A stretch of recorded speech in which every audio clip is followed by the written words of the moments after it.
You like a better one? No. Probably about the same as what we got. I think.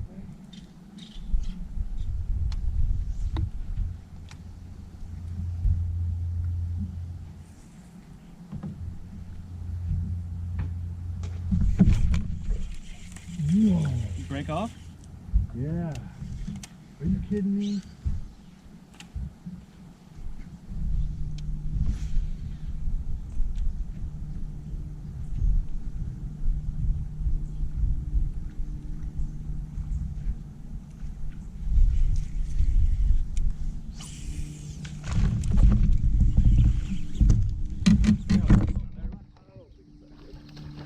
Better than the one I caught. Maybe net this bitch.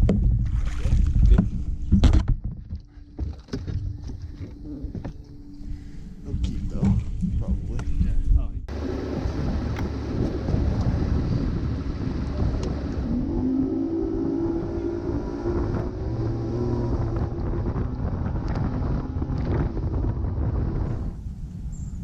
Got a fit at least.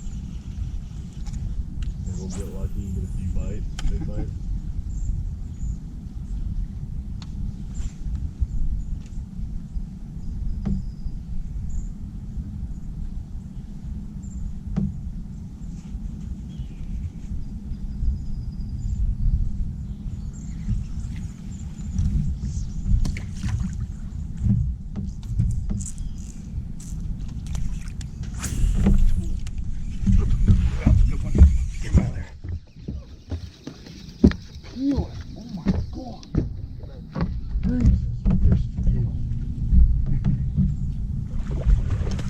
Dude, that fish was hauling.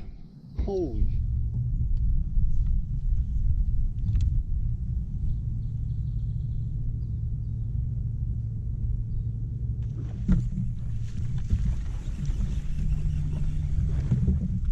There you go. all right. Two keepers. All right, guys, UFC number 6 is over on the California Delta. Me and Josh Lurch did all right. I mean, before the tournament, we were on about an average of 12 to 15 pounds for 3 fish. I don't know. It was weird because the minute the tournament started, our fish were just like shut down. Like they weren't feeding like they normally do. Before the tournament, if one swirled on our frog, we usually could just like keep working it or work it slower, and that one would come back and blow up on it.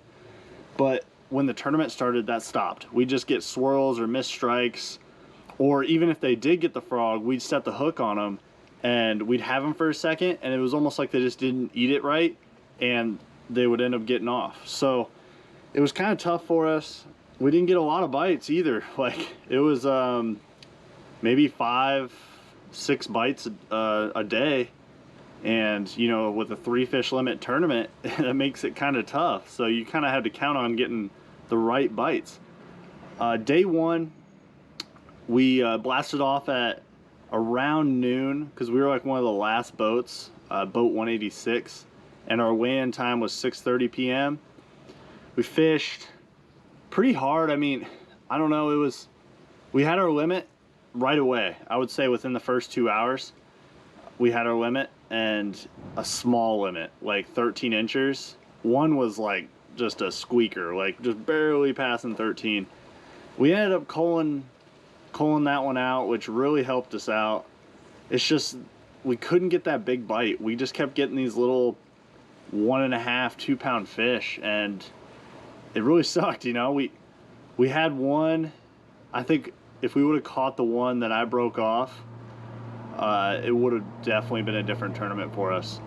Because what ended up happening was I was throwing a white frog and it blew up on the edge of a mat, and I set the hook on it and it just snapped like right away. And I found out that on my rod here, I'm not sure if you guys will be able to see, but this eyelet right here, this guide, the insert came out. And whenever that happens, you might as well put that rod down. There's no use fishing it because you have issues like that happen. So broke that fish off, and that fish ultimately would have moved us into 3rd place for the tournament. So definitely frustrating. Yeah, we had some other opportunities there that could have moved us into third. I think I missed one on day 2 as well that really could have helped us, but breaking off fish, that's especially on with 65-pound braid in a frog tournament. I mean, come on, like, you shouldn't be breaking off fish. That's just, I mean, I don't know what to do, I guess, on that. I should have checked my guides or something like that. But anyways, day 1 weigh-in was at 6:30, so we had a little bit more time to fish, I would say, than the rest of the field. But that kind of contradicts itself on day 2 because we launched earlier and got less time to fish. We ended up weighing 564, I think, for day 1, which is a terrible limit. Terrible. Like, I thought we were going to be in 60th place or whatever, you know what I mean? Right behind the people that zeroed, or right in front of the people that zeroed, I should say. But it ended up being a really tough day for the whole field. A lot of people struggled. A lot of teams zeroed. Actually, the most I've ever seen zero in this tournament was, I think we had at least 30 or something like that on the pro side and 20 something on the amateur side. So almost 50 teams out of the 200 teams that registered zeroed on day 1.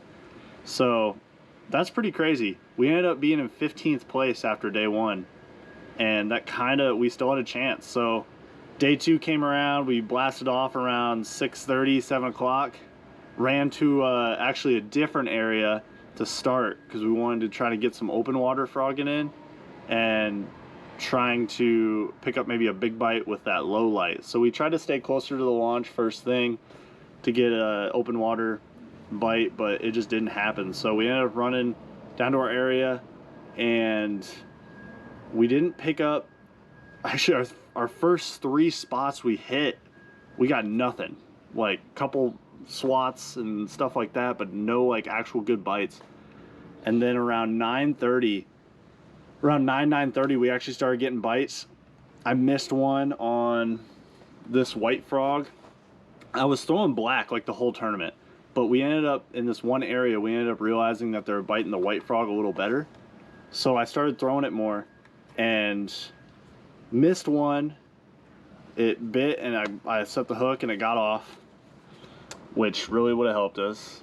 My partner, he had a tough time too with, I think he had 2 bites that were pretty good ones and set the hook, and it was just like, had them pinned for a second and they'd come off. So it was just like, they just weren't eating it like they should.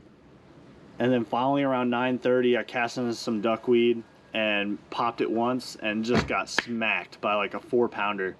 And that fish was hot. I posted the video already, but that thing was peeling out of the freaking mat. And my line was still in the mat, and it was outside the mat coming towards the boat, and I don't know how that fish didn't come off, but that fish was moving. But luckily we got that one in. It was a, I don't know, 4+. I didn't weigh it for big fish, but it was a good one. So that was our first fish of the day at 9:30, and we only had about like maybe 2 hours left to fish because we had to run back to launch, you know, so we had to factor in some time for that. But it was nuts. I ended up catching another one on the same white frog in the same area, about 2 pounds, which that was 2 fish. So we're like, okay, with like 30 to 45 minutes left in the tournament that we could fish, we ran to an area where we thought maybe we could just pick up one more keeper, and it worked out because made one deep cast in this little pocket with duckweed, popped it a couple times, it blew up and missed my frog. I reeled it in really quick, bombed right back into it, and popped it a couple times and just got slammed. So that was our 3rd keeper, another little 2-pounder, but it gave us a chance, and that's kind of all we're looking for. We really were trying to cull, if we would have culled one more 3-pounder or something like that, it definitely would have helped us out. But you know, it's fishing for you, you know, these frog tournaments, it's difficult fishing, especially on the Delta right now with all the spraying and all that stuff that's going on. It's not like what it used to be, you know, and you really need to get one of those big bites in order to really do well in these tournaments. But we ended up getting 4th place. We were 0.36 ounces away from 3rd place, and I don't know what to say, guys. I mean, I fished really hard, and I was hoping to win the amateur division, but you know, it doesn't always work out like that. So I'm gonna end this video because I got this weed whacker or something behind me. I don't even know where this dude's at. And I'm just gonna end it with that. So other than that, guys, I mean, it was a good time. I hope you guys learned a little bit about the way I approach fishing these tournaments, especially a frog only tournament, and hopefully learned a little bit about frogging. So stay tuned for the next video, guys. I'm gonna be going up to Clear Lake next week, and I'm gonna be trying to get on a little bit of a topwater bite going on up there, maybe a punch bite and a jig bite. So stay tuned for the next video. So we'll see ya.